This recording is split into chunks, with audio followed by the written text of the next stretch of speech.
I had been married to Blake Wilson for 5 years. It seemed like every few days, a new woman was paraded through our door. Each time, I would listen to the sounds of their passion filling the next room. 5 years and 98 times. Today, it was a fresh-faced, delicate college student. Once they were done, Blake called for me to come in and clean up. Kendall Davis lay lazily in his arms, a teasing smile playing on her lips as she spoke. Blake, is this the old, ugly wife you mentioned? The one who see and even stir the slightest bit of desire? Blake idly ran his fingers through Kendall's hair, offering nothing more than a dismissive grunt. Kendall tossed the blanket aside, her skin marked with fresh hickeys, her grin wide. See, this is how a man reacts to a young, beautiful woman. As a woman, you really failed.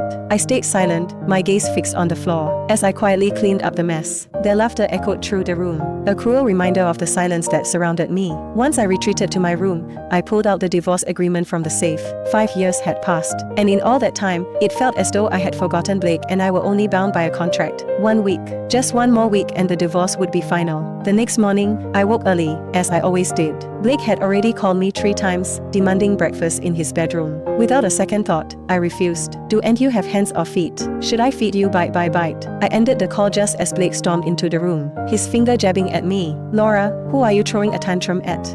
And forget whose house you're in and who you're talking to. I did and respond. Instead, I lifted my eyes to meet his, studying the face I'd once known so well. The face I had loved. I knew he had never loved me, but the sting came from realizing that, for 5 years, he had never truly seen me as a part of his life. Finally, I lowered my gaze, my voice soft but firm. I'll leave this house sooner or later. His anger flared, his voice rising. Leave this house? You've been living off me all this time. How will you survive when you're gone? Before I could reply, Kendall's voice cut through the tension, lazy and dripping with sarcasm. Oh, the old woman's throwing a tantrum again? What's wrong? Getting old and bare seeing Blake with younger, prettier women? If it bothers you so much, why don't you just strip off your clothes and crawl into Blake's bed? But, she laughed, the sound sharp and mocking. With that face, no man would even blink. I slammed the spoon down onto the table, the sound sharp and sudden. Blake, who had been standing nearby, scoffed. Did Kendall say something wrong? Are you throwing another tantrum? I pressed my lips together, silently clearing away the half-eaten cereal before heading toward the kitchen. Kendall's triumphant voice floated from the dining room. This is too good. Just stay obedient and play your part as the old housewife. Enough, stop talking. Blake's tone was scolding, but I could hear the underlying indulgence in his words. I stared at the faucet, my thoughts drifting like a fog, so much so that I almost let the water overflow. Then, a hand reached from behind and turned off the faucet.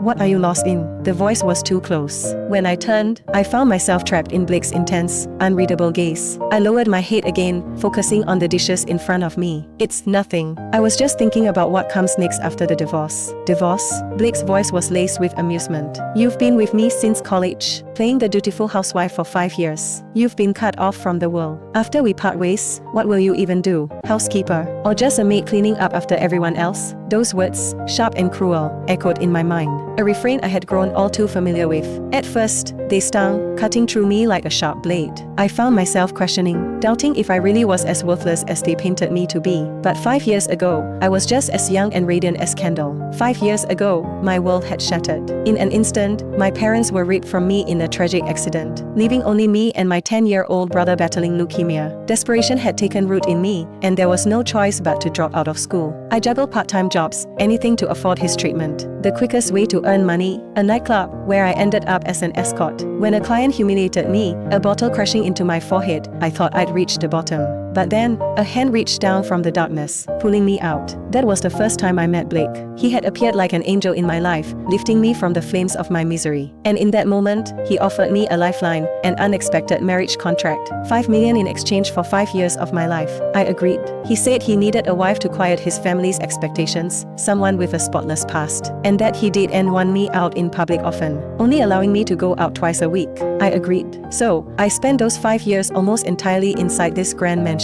As for Blake, I thought I loved him. I accepted this imprisonment, and, oddly, I even found a strange comfort in it. I truly believed I could be his wife forever. But he never touched me, never allowed me into his inner world. Then, one day, when he was at home, I couldn't fight the temptation any longer. I sneaked into his bedroom, and that's when the truth hit me like a slap in the face. Blake had always had a lover, Kendall, his 5 years younger neighbor. I had long grown numb to Blake's endless parade of women. To me, they were nothing more than fleeting distractions, mere tools to satisfy his desires. And I, in my quiet submission, held onto the title of Mrs. Wilson as if it were a badge of honor. But yesterday changed everything. The moment I saw Kendall stroll into that bedroom, the one I had never been allowed to set foot in for 5 years, it hit me like a jolt of electricity. I finally understood. It was time to leave. Laura. Blake's voice sliced through my thoughts, thick with impatience. What's going on in that head of yours? You called me useless, right? I replied coolly, turning to face him. Maybe it's time I find a job. A housekeeper, a maid. I paused, locking eyes with him. 5 years. I haven't broken any laws. Should I just waste away here forever? Blake opened his mouth to speak, but before he could, Kendall stepped out, sliding into a pristine, brand new couture dress. It was the same dress Blake had kept locked away, never worn, waiting for the right moment. And now it was on Kendall. I didn't expect you to know my size so well, she purred, twirling in front of him. The fabric swirled gracefully around her smile gleaming. Do you think it looks good? Blake took Kendall's hand, his usual indifference replaced by something soft, almost affectionate. They look amazing, he said, nodding. As long as you love them, I'll buy you anything. And then, right there in front of me, they kissed. Kendall, her cheeks tinged with a hint of shyness, reluctantly pulled away from Blake. There are others here, she murmured, her eyes briefly flickering to me. Do you think the dress Blake chose for me looks good? The dress clung to Kendall's form, a shimmering fabric that wrapped around her like it had been made for her. Luxurious, radiant, and perfectly suited to her youthful charm. I nodded. My voice was soft yet genuine as I met her gaze. They're stunning.